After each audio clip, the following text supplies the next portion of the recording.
Baik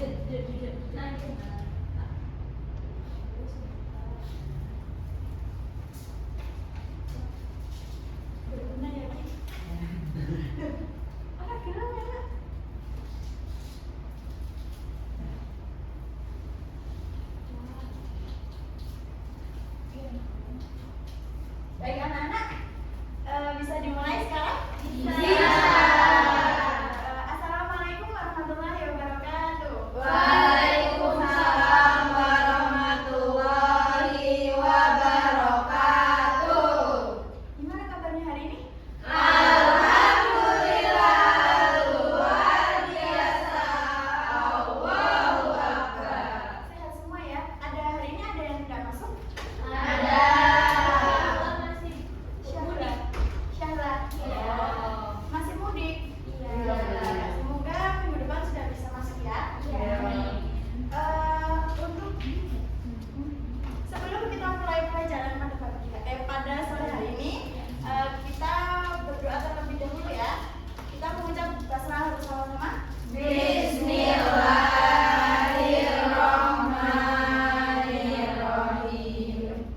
Baik, untuk materi sore hari ini kita akan melanjutkan materi yang kemarin mengenai kelenjar pencernaan dan gangguan kelainan sistem pencernaan. Ada yang ingat yang kemarin kita belajar tentang apa? Minggu kemarin? Ya, pencernaan yang bagian organ apa? Saluran pencernaan. Jadi yang kemarin kita sudah mempelajari tentang saluran pencernaan yang terdiri dari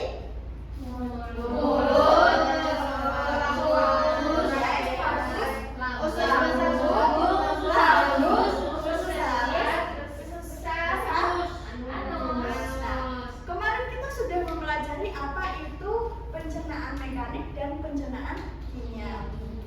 Nah, di kelenjar pencernaan ini kita akan lebih mempelajari ke pencernaan kimiawinya.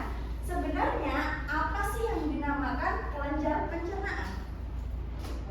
Sebelum kita mulai, ini tujuan pembelajaran kita pada hari ini, yakni peserta didik mampu mendeskripsikan kelenjar pencernaan manusia dan peserta didik mampu menganalisis kelainan dan gangguan pada sistem pencernaan manusia.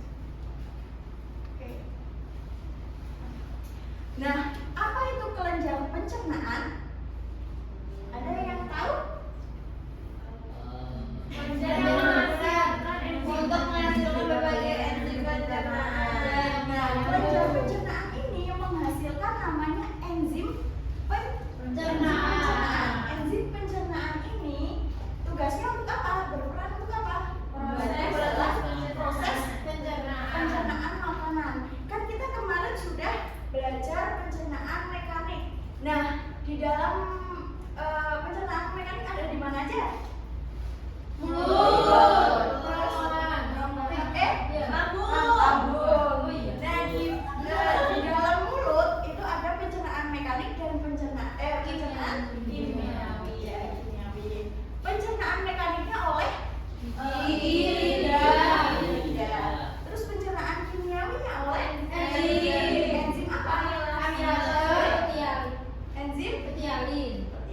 Yang dihasilkan oleh siapa?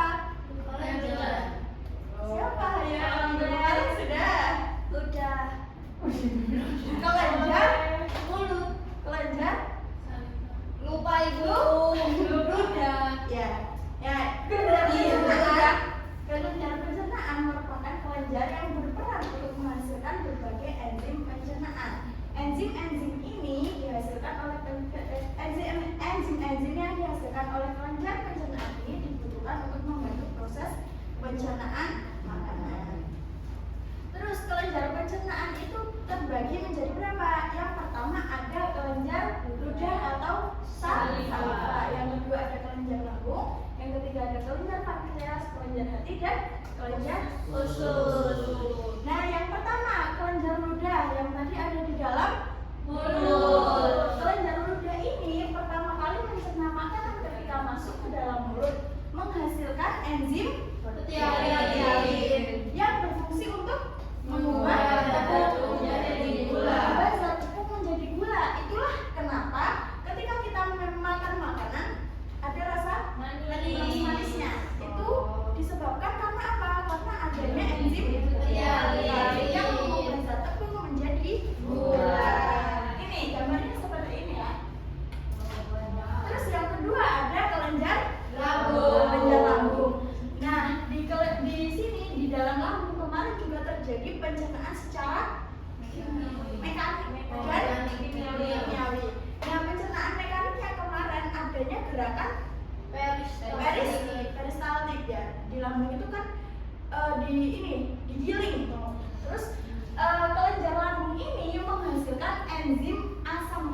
amida, renin, dan pepsin. Enzim pada lambung ini dihasilkan oleh dinding lambung. Nanti fungsinya ada sini.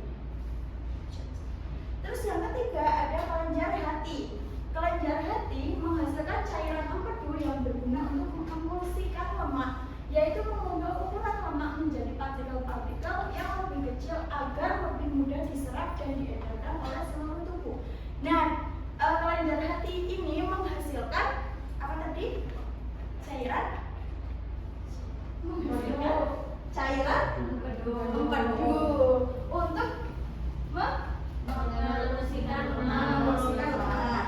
Terus yang keempat ada kelenjar pankreas, yaitu kelenjar yang menghasilkan enzim pencernaan yang disalurkan ke dalam usus. Enzim yang dihasilkan oleh pankreas dipengaruhi oleh hormon sekretin dan diproduksi oleh usus 12 jari. Terus yang terakhir ada kelenjar usus, yaitu kelenjar pada manusia. Kelenjar usus pada manusia dibedakan menjadi usus 12 jari dan usus halus. Pada usus 12 jari bermuara saluran getah pankreas dan saluran. Nanti ya ini tabel ya. Gambar kelenjar pencernaan pada manusia. Yang ini apa? Ada yang tahu ini gambar apa? Iya, kayak yang ini ya. Hati manusia bukan bentuknya gini ya. Kalau di hewan gini kan hati. Tapi bentuk sebenarnya tuh seperti ini. Terus ini ada apa? Empedu. Nah, terus yang ini apa? Pankreas. Yang ini? Yang ini? Usus. Nah, ini saluran menuju usus. Nah, ini terlihat tidak? Nah, ini tabel organ yang menghasilkan enzim. Yang pertama ada enzim amilase atau enzim petialin yang dihasilkan oleh kelenjar ludah, berada di mana? Di mulut, yang berfungsi untuk mengubah zat tepung menjadi zat padat. Yang kedua, yang dihasilkan oleh lambung dan berada di lambung, apa? Asam klorida atau biasa kita sebut apa? Asam lambung. Ini punya fungsi yakni untuk membunuh kuman penyakit dan bakteri yang masuk bersama makanan. Terus masih di lambung lagi. Masih di lambung ada enzim pepsin dan enzim renin. Enzim pepsin mengubah protein menjadi peptid. Sedangkan enzim renin mendapat protein susu. ya. Lanjut pada pankreas. Dia dihasilkan oleh pankreas, tapi dia berada di usus halus. Ada apa? Lipase dan amilase. Ya. Lipase berfungsi untuk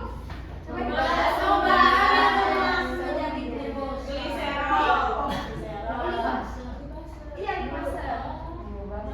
Terus Amilase mengubah itu menjadi glukosa.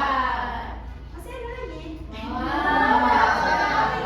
Ya. Jadi pankreas tadi itu menghasilkan berapa enzim? Kalau di sini ini 3, yang tadi 2. Sama-sama dihasilkan oleh pankreas, tapi dia berada di usus halus. Mau dibaca lagi?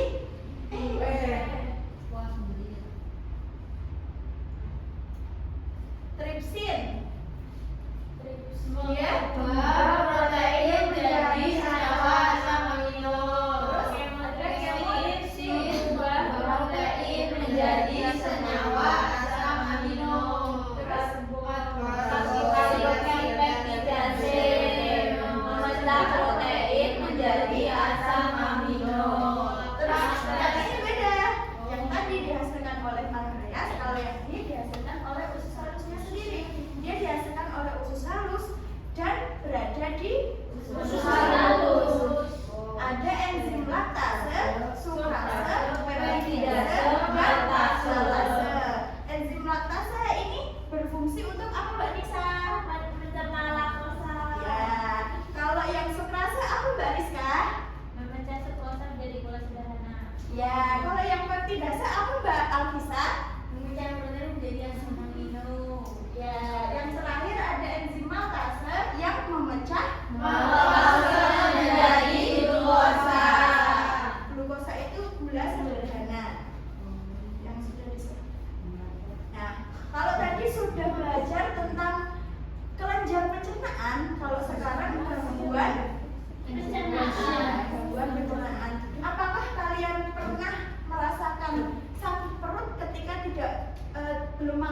lagi? Terus pernah sakit perut yang berujung ketika kita buang air besar itu keluar cair? Gara-gara sebelah. Ya, itu mari kita bahas di sini.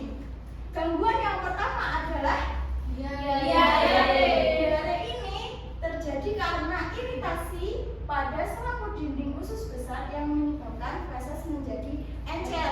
Tadi seperti yang disebutkan Mbak Vivi, karena habis makan sebelah. Nah, sebelah itu kan pedas, ya kan? Otomatis dicerna di sini menjadi panas. Dan ketika sampai di usus apa ini? Dicerna di usus halus, kemudian sampai di usus besar, ini dia tidak tercerna dengan sempurna, menyebabkan ini loh, menyebabkan iritasi pada selaput dinding usus besar dan menyebabkan fesesnya encer karena kurang terserap airnya. Yang kedua ada gastritis.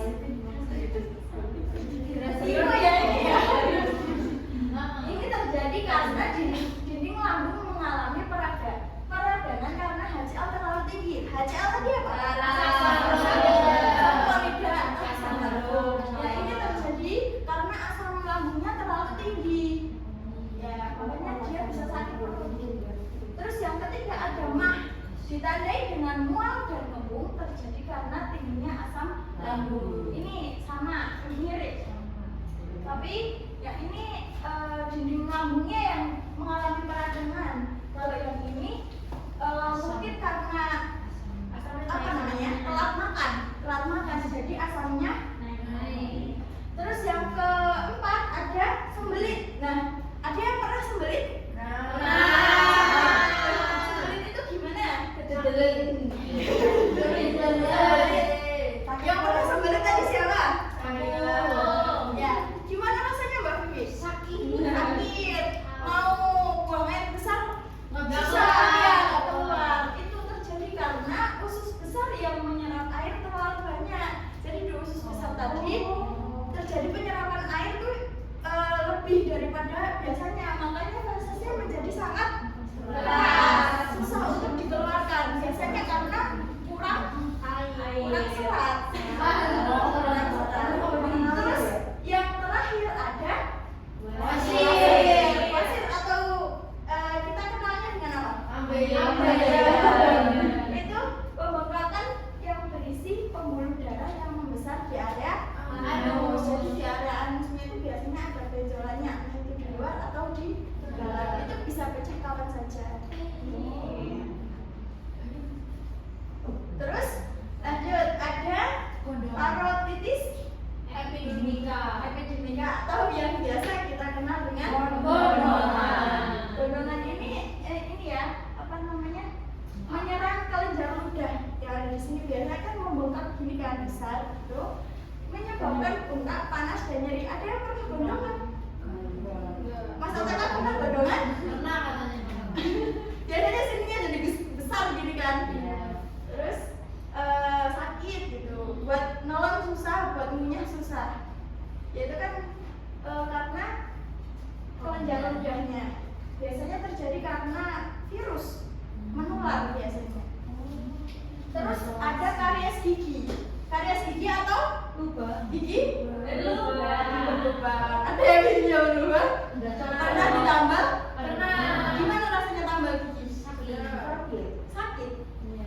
Disebabkan bakteri yang namanya Streptococcus yang mengubah menjadi asam laktat.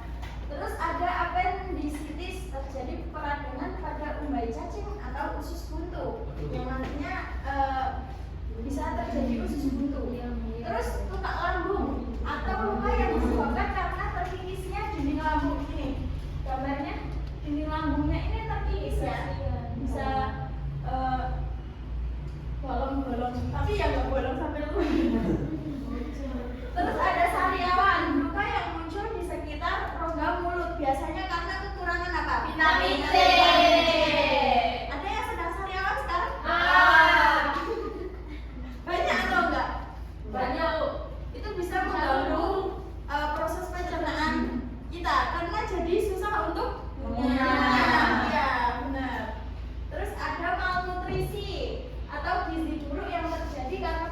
pembentukan enzim mengalami gangguan. Ada yang pernah lihat seseorang yang kurus, terlalu kurus? Saya dulu pas masih kecil ibu saya ke posyandu isi. Biasanya hanya terlihat tulang gitu. Oh, Ya kan, saking kurusnya. Itu bisa Iya. juga jadi karena malnutrisi. Bisa juga karena cacingan gitu. Atau infeksi yang disebabkan oleh parasit yang masuk bersama makanan. Terus yang ini belum, keracunan. Kesalahan mengonsumsi makanan yang dapat menimbulkan tipes. Ada yang pernah tipes? Pernah. Mbak Bibi pernah semuanya. Iya. Ya. Sebelum kita masuk ke game, ibu punya game. Ada yang ditanyakan terlebih dahulu? Materi tadi? Tidak ya. Jadi ibu punya game. Nanti kita bagi ke dalam 2 kelompok. Mau berhitung atau milih sendiri? Oh, depan belakang gitu. 1, 2, 3, 4, 5. 1, 2, 3, 4, 5. Pas ya, 5, 5. Nah, nanti ibu punya ya.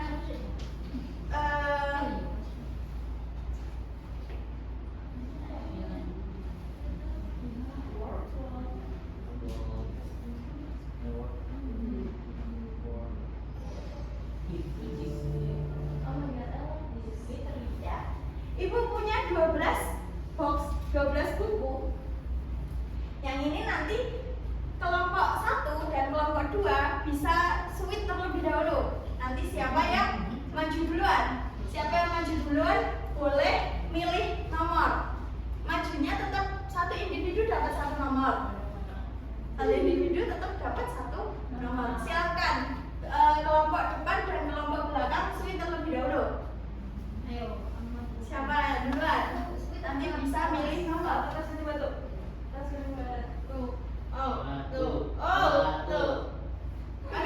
kelompok 2 maju duluan. Ayo, iya. Maju semuanya. Bukannya yang kalah yang maju duluan. Oh, mau gitu. Mau yang kalah dulu. Ikut ibu aja. Ya udah, ayo yang kalah dulu nggak apa-apa.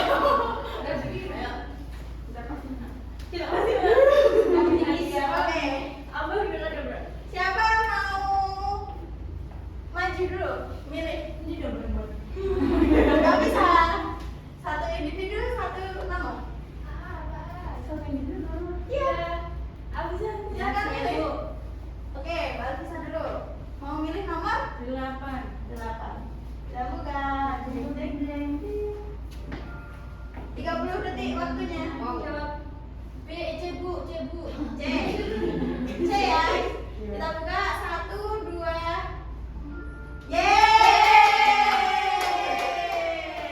Lanjut. Mbak Bibi. Oh ya. 4. Nomor 4. Ya. Pankreas. 30 detik. Waktu teman. Nanti kita hitung poin ya. Pankreas. Ini. Gak tau di sini. Dipasang enggak? Apa? Yang mana? C. C. Oke, kita buka ya. Yeay. Lanjut. Aku mau nomor 11. 11. Oke, kita buka. Ding.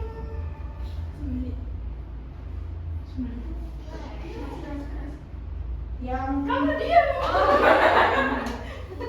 yang itu prosesnya keras dan sulit dikeluarkan. Ya, kita kunci ya, kita buka. Yeay. Lanjut. Nomor 2 Bu. Nomor 2. Oke.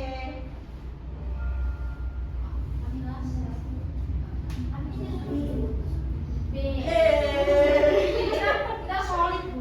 B. Yang mana? B. Oke, kita buka.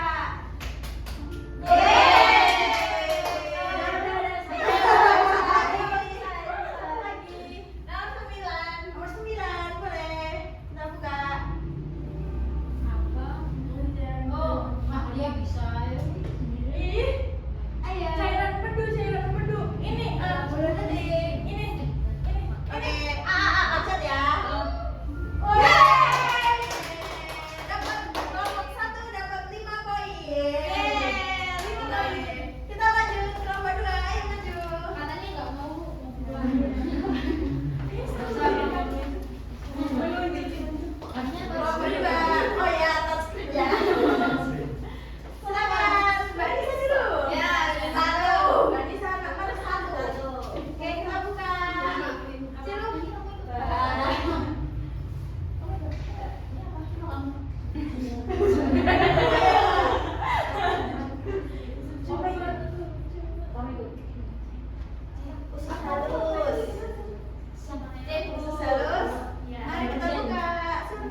Salah, waktunya tetap jalan itu. Oh, gitu. Dari awal.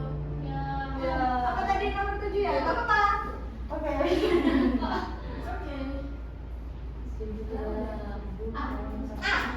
Oke. B.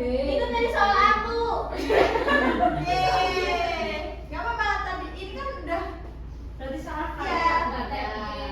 Jadi tadi kelompok 1 5 5 poin, kelompok 2 3 poin. 4 poin. Terus ada karena kelompok 2 tadi ini ya, salah satu ya, ada satu kesempatan buat pilih satu lagi. Ya. Ada kesempatan buat pilih satu lagi. Yang mana yang Buka buka tadi, Bu? Bebas. Cepet-cepet. Satu Enggak kebuka juga belum tentu ingat. Satu. Apa? 9.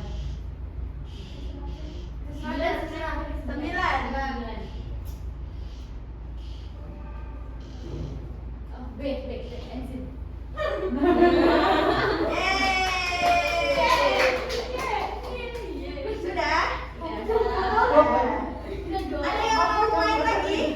Udah. Ada yang mau main lagi? Sudah Ibu. Sudah. Udah, Ibu. Baik. Untuk Izin ke kamar mandi. oh iya. Gimana untuk pelajaran hari ini? Ada yang ditanyakan?